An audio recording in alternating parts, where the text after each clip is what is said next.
जब कोई सबस्ट्रेट आता है और इसी एंजाइम के साथ अटैच होता है, मिसाल ये है कि यार किसी लाग जो है, एंजाइम एक्चुअली इज ए लाग के तौर पे काम करते हैं, इस लाग में अपना जगह बना है की के लिए, तो सबस्ट्रेट इज ए की के तौर पे काम करते हैं, वो की आता है और इसी जगह के साथ अटैच होता है।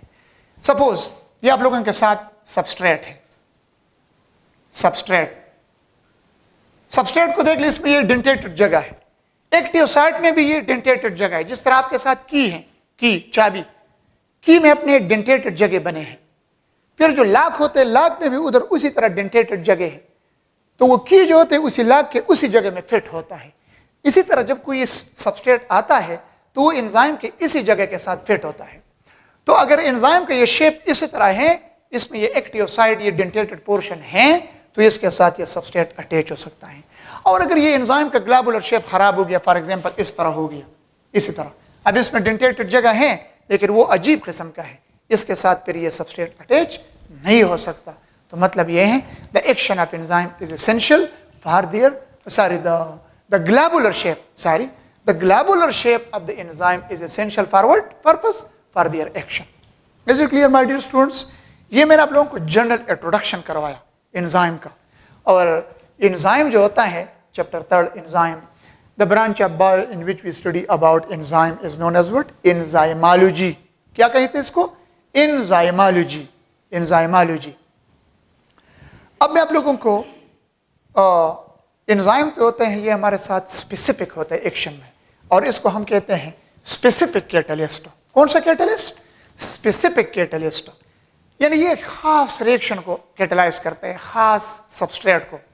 Carbohydrates act on carbohydrate, protease act on protein, lipase act on lipid. न लिपिड वाले प्रोटीन पे एक्शन कर सकते हैं, न प्रोटीन वाले लिपिड या कार्बोहाइड्रेट पे। ये किस वजह से? ये अपने एक्शन में एंजाइम जो होते हैं ये स्पेसिफिक कैटलिस्ट है। इसका रीजन ये है, जब किसी एंजाइम का मॉलिक्यूलर कॉन्फ़िगरेशन सबस्ट्रेट के मॉलिक्यूलर कॉन्फ़िगरेशन के साथ सिमिलरिटी रखता है, so that enzyme will catalyse that one substrate. और अगर किसी एंजाइम का मॉलिक्यूलर कॉन्फ़िगरेशन किसी सबस्ट्रेट के मॉलिक्यूलर कॉन्फ़िगरेशन के साथ सिमिलरिटी नहीं रखता, तो वो एंजाइम और सबस्ट्रेट आपस में मैच नहीं कर पाता और वो रिएक्शन भी कैटलाइज नहीं हो सकता। फिर आप लोगों के इसी कोर्स में तो नहीं है, लेकिन कुछ एंजाइम्स एब्सोल्यूट स्पेसिफिक है, सिर्फ एक खास रिएक्शन कैटलाइज कर सके। कुछ बॉन्ड स्पेसिफिक है, कुछ ग्रुप स्पेसिफिक है, लेकिन वो इतना डिटेल आप लोगों के कोर्स में नहीं है। अब हम आगे जा रहे, जिस तरह आप लोगों को मैंने कहा कि enzymes are naturally enzymes protein से बने हैं, लेकिन कुछ एंजाइम के साथ एक नॉन प्रोटीनियस पार्ट काम करता है, जिसको हम क्या कहते हैं? कोफैक्टर। कोफैक्टर, कोफैक्टर क्या चीज है? Non proteinaceous part.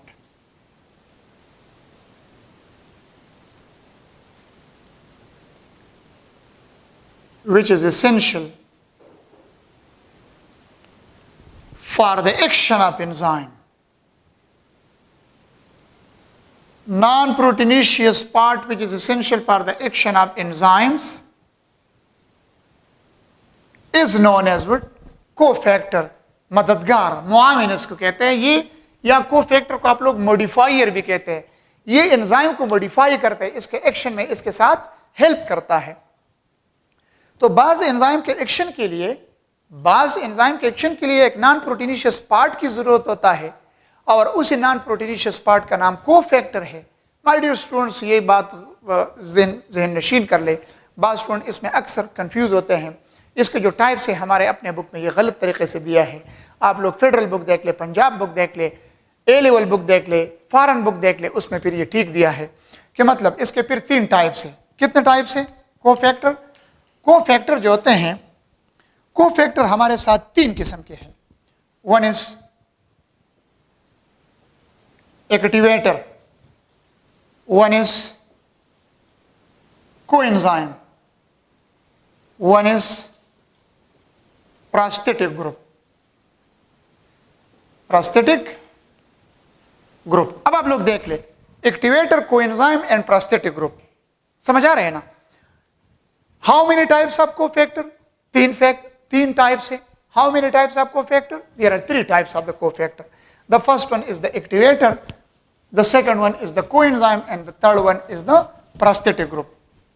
अब तीनों जो है नॉन प्रोटीनिशियस पार्ट है, लेकिन याद रख ले इसमें ये जो एक्टिवेटर है ये इनऑर्गेनिक है. Inorganic for example metal ion, metal ions, calcium है, पोटेशियम है, मैग्नीशियम है, आयरन है. एक होता है कोएंजाइम, ये ऑर्गेनिक है.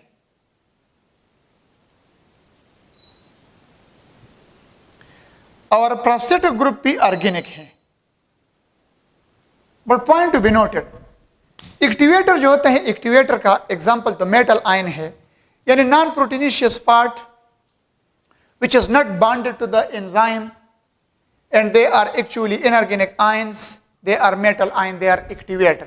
जो एक्टिवेटर हमारे साथ ये मेटल आयन है और इनऑर्गेनिक है नेचर में. लेकिन जो कोएंजाइम है, coenzyme they are organic but not covalently bonded. But not covalently bonded to enzyme. Enzyme के साथ ये कोवेलेंटली बॉन्डेड नहीं होता. Organic but not covalently bonded to enzyme. For example NAD chapter 2 में आप लोगों ने किया होगा, NADP और FAD. These are the coenzyme. And the third one is the prosthetic group. Prosthetic group जो है ये भी हमारे साथ कोफैक्टर है, लेकिन ये ऑर्गेनिक है but covalently bonded to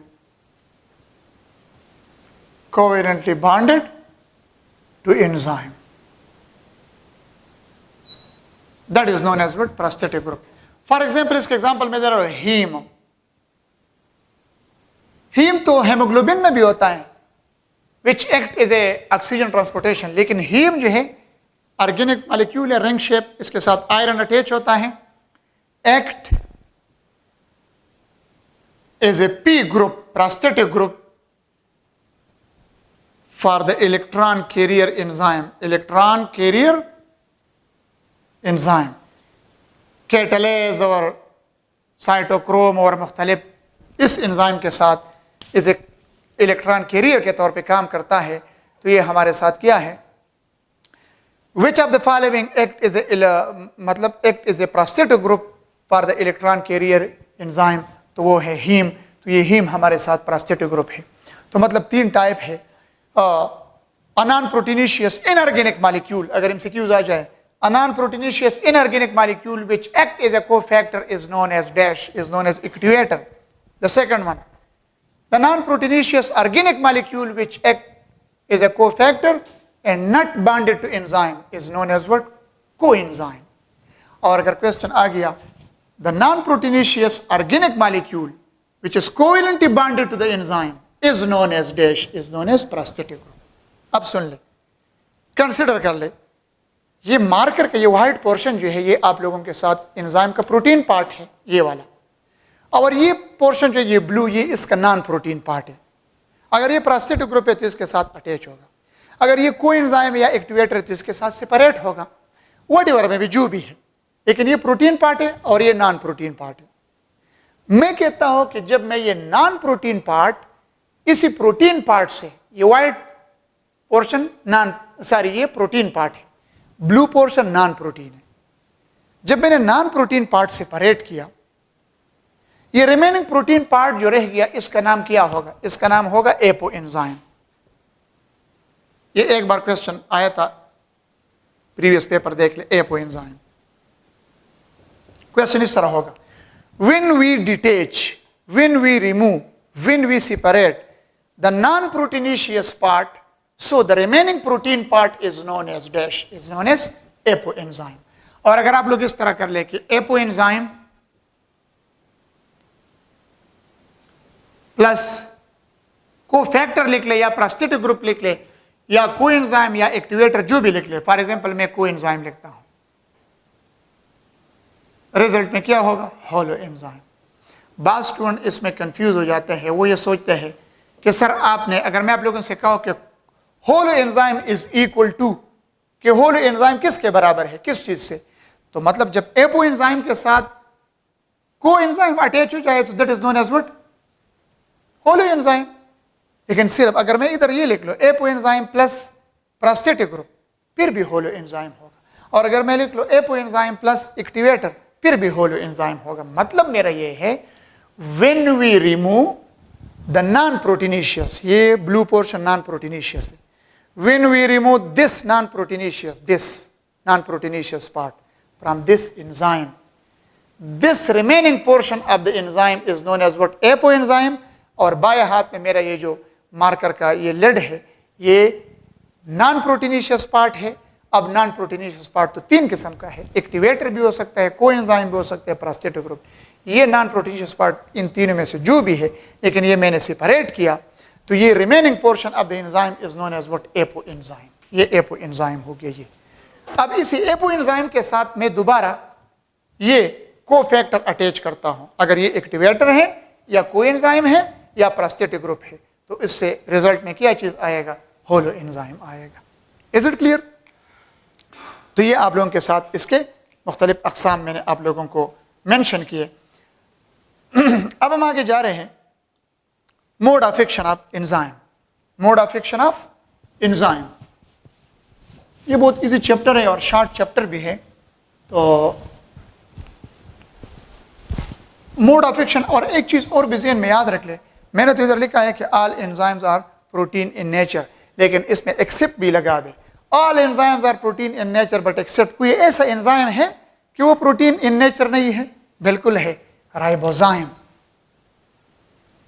ribozyme is an enzyme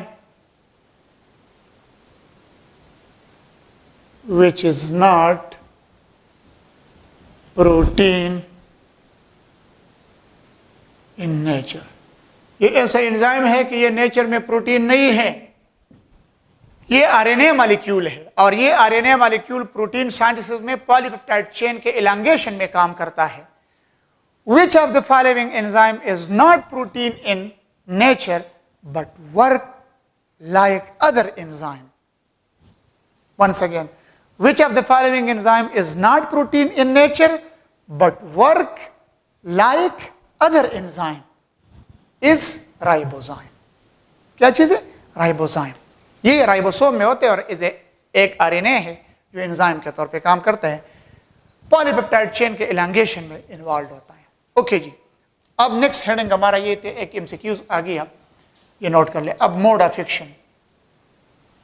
mode of action enzyme का ये है कि enzyme, how enzyme work catalysis, enzyme किस तरह कैटालिसिस करता है। तो एंजाइम जो कैटालिसिस करता है वो इस तरीके से करता है कि एंजाइम में एक एक्टिव साइट होता है। ये फॉर एग्जांपल एंजाइम का एक्टिव साइट है, दिस इज एक्टिव साइट, और ये आपके साथ सपोज सबस्ट्रेट है, इसके ऊपर मैंने एस लिख लिया, एस का मतलब सबस्ट्रेट। एक सबस्ट्रेट सपोज मैं ये बना रहा हूं, कौन सा सबस्ट्रेट है कि वो इसी एक्टिव साइट के साथ मैच कर पाता है? ये वाला एस जो है, ये वाला, ये इसी एंजाइम के एक्टिव साइट के साथ मैच करता है।